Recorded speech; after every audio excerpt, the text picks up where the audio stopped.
Hello friends, Shri BKKBSM BSc college પાલનપુરમાં આપનું સ્વાગત છે. હું Mamta Soni department of physics તરફથી આપનું હાર્દિક સ્વાગત કરું છું. તો ફ્રેન્ડ્સ, આપણે આજે યુનિટ નંબર 2ની લાસ્ટ થિયરી તરફ જઈ રહ્યા છીએ.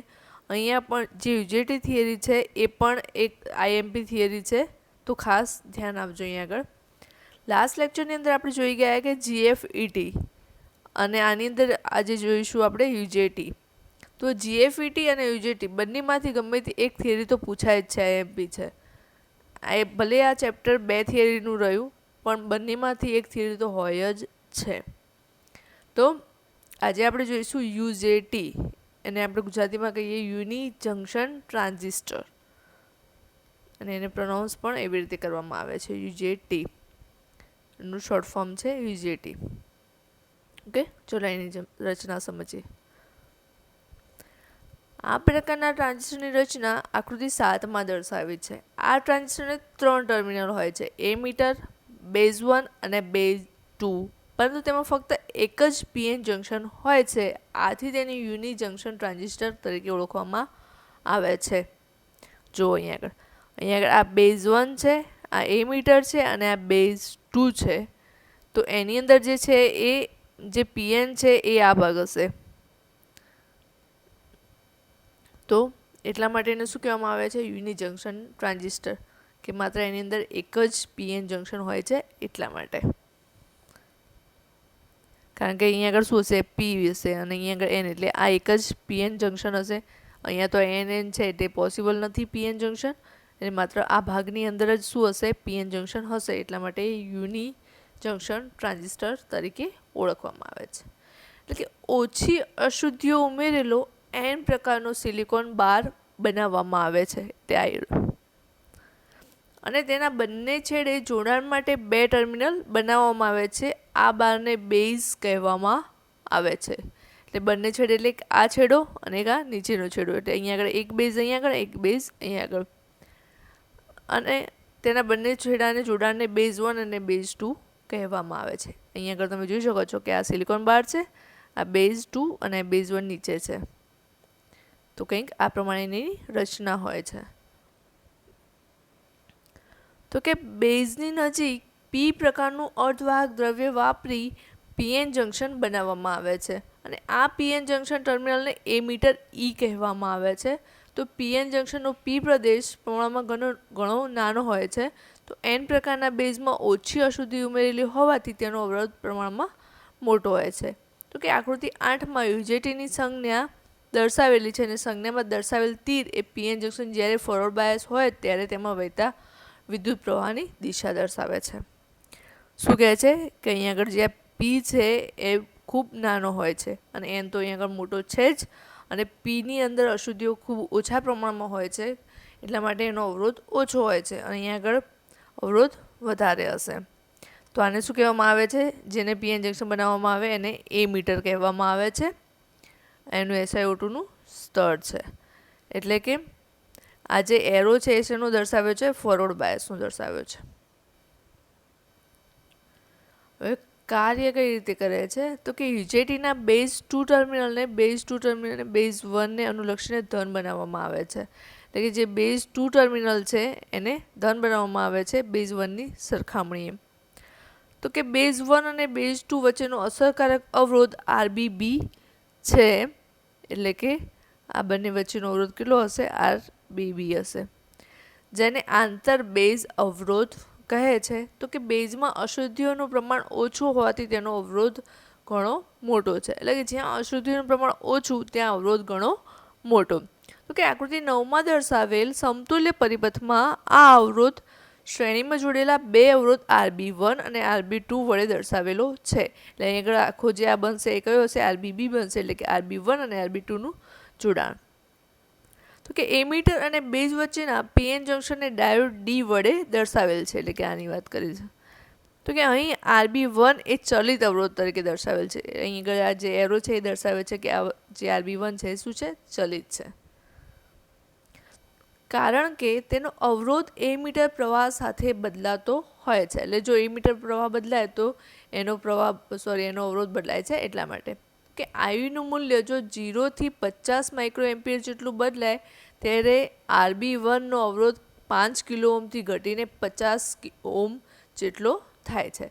જ્યારે આઈ બરાબર 0 હોય ત્યારે આંતરબેઝ RBBનું મૂલ્ય લગભગ 4 કિલો ઓહમથી 10 કિલો ઓહમ વચ્ચે હોય છે.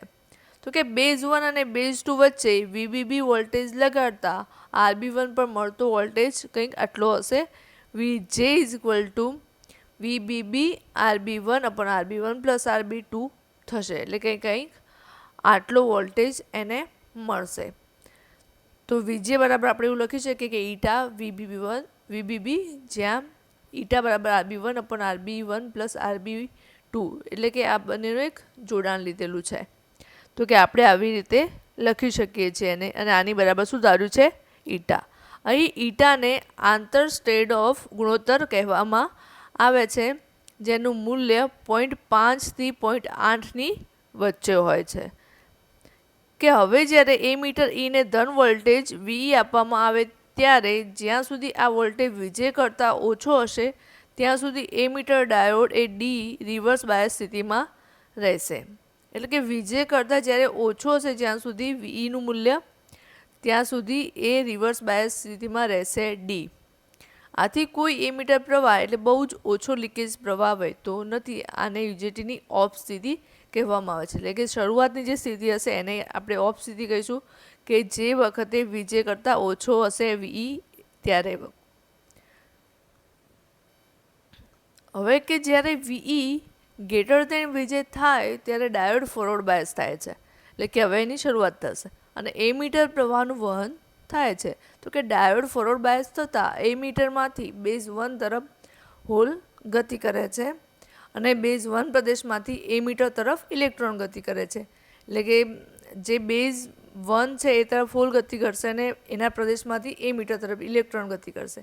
એટલે કે આમ એમીટર એ બેઝ 1 વચ્ચે થતી વાહકોની ગતિના લીધે RB1 અવરોધનું મૂલ્ય ઘટે છે. એટલે કે જે ગતિ કરશે એના લીધે અવરોધનું મૂલ્ય ઘટશે. તો કે એમીટર વોલ્ટેજના આ મૂલ્યને આપણે પીક વોલ્ટેજ એટલે કે VP કહીએ છીએ. આને યુજેટીની ઓન સ્થિતિ કહે છે. તો કે વાસ્તવમાં જ્યારે એમીટર વોલ્ટેજ VE અને VJ વચ્ચેનો જે તફાવત છે એ ડાયોડના કટ ઇન વોલ્ટેજ એટલે કે VD જેટલો થાય ત્યારે યુજેટી ઓન સ્થિતિમાં આવે છે. એટલે કે જ્યારે VE અને VJ જો તફાવત છે બંને વચ્ચેનો એ VD જેટલો થશે. એટલે કે આનો જે માઇનસ છે VP માઇનસ VJ બરાબર VD થાય ત્યારે એની સ્થિતિ ઓન થશે. માટે VP બરાબર VJ પ્લસ VD બરાબર આપણે એવું લખી શકીએ કે ઈટા VBB પ્લસ VD. અહીં VP એ ફાયરિંગ વોલ્ટેજ પણ કહેવામાં આવે છે. ફાયરિંગ એટલા માટે કે જ્યારે એટલો VP જેટલો થશે એટલે એ ઓન સ્થિતિમાં આવશે, એટલા માટે એને ફાયરિંગ વોલ્ટેજ પણ કહેવામાં આવે છે. એટલે અહીંયા આગળ બે સ્થિતિની વાત થઈ. એક તો ઓફ સ્થિતિ કે જ્યારે ઓછો હશે અને જ્યારે પછી ઓન સ્થિતિ એટલે કે જ્યારે એની બરાબર થશે ત્યારે. હવે અહીંયા આગળ એની લાક્ષણિકતાઓ આપી છે કે લાક્ષણિકતાની અંદર એવું છે કે પહેલાં શરૂઆતમાં શું થાય છે, વધે છે અને પછી ઘટશે અને પછી કોન્સ્ટન્ટ થઈને ફરી પાછું વધશે. અહીંયા અલગ અલગ એના વિસ્તાર આપ્યા છે કે કટ ઓફ વિસ્તાર છે, ઋણ અવરોધ વિસ્તાર છે, સંતૃપ્તિ વિસ્તાર છે, વેલે પોઈન્ટ છે. અહીંયા આગળ VBBના અલગ અલગ મૂલ્ય માટે અલગ અલગ તમને ગ્રાફ આપ્યા છે અને અહીંયા આગળ લીકેજ પ્રવાહનું આપેલું છે. ચલો સમજીએ ડિટેલમાં. એટલે કે આકૃતિ 10માં યુજેટીની ઇનપુટ લાક્ષણિકતા દર્શાવે છે. જ્યારે VBB 0 હોય અને એમીટર પર વોલ્ટેજ VEB1 આપતા ડાયોડ ડી ફોરવર્ડ બાયસ થાય છે. પરિણામે મળતી લાક્ષણિકતા PN જંકશન ડાયોડ જેવી જ હોય છે. જ્યારે VBB બરાબર 10 વોલ્ટ હોય અને VEB1 લેસ દેન VP હોય ત્યારે બેઝ 2 થી એમીટર તરફ લીકેજ પ્રવાહ ICO વહેવાની શરૂઆત થાય છે. તે ટ્રાન્ઝિસ્ટરમાં વહેતા લીકેજ પ્રવાહ ICO જેવો જ હોય છે અને તેનું મૂલ્ય માઇક્રો એમ્પિયરના ક્રમનું હોય છે. તો કે લાક્ષણિક આલેખના આ વિસ્તારને કટ ઓફ વિસ્તાર કહે છે. એટલે કે જે આ વિસ્તાર થયો કે જ્યાં લીકેજ પ્રવાહની શરૂઆત થાય છે એને કટ ઓફ વિસ્તાર કહે છે. તો કે VB1નું મૂલ્ય વધારતા લીકેજ પ્રવાહ IEOનું મૂલ્ય ઘટે છે. તો કે આલેખમાં દર્શાવ્યા મુજબ VB1 બરાબર 7 વોલ્ટ આગળ લીકેજ પ્રવાહ શૂન્ય થઈ જાય છે અને ત્યારબાદ યુજેટીમાં એમીટર પ્રવાહ IE લીકેજ પ્રવાહ કરતાં વિરુદ્ધ દિશામાં વહે છે. એટલે કે VB1 બરાબર VP થાય ત્યારે એમીટર પ્રવાહ IEમાં એકાએક વધારો થાય છે અને એમીટર વોલ્ટેજ VEમાં ઘટાડો થાય છે. તો કે લાક્ષણિક આલેખના આ વિસ્તારને ઋણ અવરોધ વિસ્તાર કહે છે. એટલે જે આલેખ દર્શાવ્યો છે કે ક્યાંથી ઘટે છે ક્યાંથી વધે છે તમને અહીંયા આગળ વિગતવાર સમજાવ્યું છે અને એ વિસ્તાર પણ અહીંયા આગળ સમજાવ્યો છે. તો કે યુજેટીની આ સ્થિતિ અસ્થાયી હોય છે તો VB1ના આ મૂલ્યને ફાયરિંગ પોટેન્શિયલ અથવા પીક વોલ્ટેજ પણ કહેવામાં આવે છે. એટલે કે VPનું મૂલ્ય યુજેટીના આંતર સ્ટેન્ડ ઓફ ગુણોત્તર પર આધારિત છે. જ્યારે એમીટર વોલ્ટેજ એક ઘટ બિંદુ સુધી પહોંચે છે અને ત્યારબાદ તેમાં વધારો કરતાં એમીટર પ્રવાહ I વધે છે. તો કે લાક્ષણિક આલેખના આ વિસ્તારને સંતૃપ્ત વિસ્તાર કહે છે. જો અહીં આગળ એક પહેલાં કટ ઓફ વિસ્તારની વાત કરી, એટલે કે આ જે કટ ઓફ વિસ્તાર છે અહીંયા આગળ કે અહીંયાથી વધવાની શરૂઆત થાય છે, પછી અહીંયાથી લીકેજ પ્રવાહ મળે છે. પછી આ ઋણ અવરોધની વાત કરી જેની અંદર VP મળે છે અને પછી સંતૃપ્ત વિસ્તારની અંદરની વાત કરી. આકૃતિમાં દર્શાવ્યા મુજબ VBનું મૂલ્ય વધારવાથી ફાયરિંગ પોટેન્શિયલ VPનું મૂલ્ય વધે છે. તો આ થઈ એની લાક્ષણિકતાની વાત.